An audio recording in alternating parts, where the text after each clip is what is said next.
জানেন কি, পৃথিবীতে একমাত্র ভগবান যিনি নিজের দেহ বদলান, তাও উৎসব করে? এই অলৌকিক ঘটনাকে বলা হয় নবাকলেবর।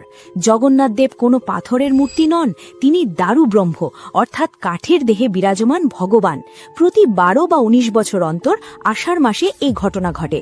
যখন আষাঢ় মাসে দ্বৈত আষাঢ় আসে, ঠিক সেই নির্দিষ্ট রাতে পুরো পুরী শহরের বিদ্যুৎ সংযোগ বিচ্ছিন্ন করে দেওয়া হয়। চারপাশ থাকে ঘুটঘুটে অন্ধকার। মন্দিরের ভেতরে প্রবেশ করেন কেবল কয়েকজন বিশেষ প্রবীণ দৈতাপতি সেবায়েত। তাদের চোখ 7 রঙা কাপড় দিয়ে শক্ত করে বাঁধা থাকে, হাতে থাকে রেশমের মোটা আবরণ। কারণ পুরনো বিগ্রহ থেকে তারা এমন এক জিনিস বের করে নতুন বিগ্রহে স্থাপন করেন, যা খালি চোখে দেখলে মানুষের মৃত্যু নিশ্চিত। একে বলা হয় ব্রহ্ম পদার্থ। কি এই ব্রহ্ম পদার্থ? সেবায়েতরা বলেন, ওটা স্পর্শ করলে মনে হয় ভেতরে প্রাণ আছে, যেন ছোট্ট এক খরগোশ হাতের মুঠায় লাফাচ্ছে। ওটা স্থির নয়, ওটা স্পন্দনশীল। পুরনো দেহ থেকে ভগবানের সেই চিরন্তন আত্মা নতুন দেহে স্থানান্তরিত হয়।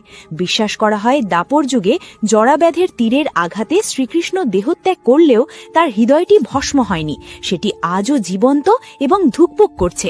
সেই জীবন্ত হৃদয়টিই হল জগন্নাথের এই ব্রহ্মদ্রব্য। পরদিন সকালে পুরনো দেহ সমাধিস্থ করা হয়, আর নতুন দেহে জেগে ওঠেন নতুন জগন্নাথ। কিন্তু আত্মা সেই একই। এই কারণেই বলা হয় জগন্নাথ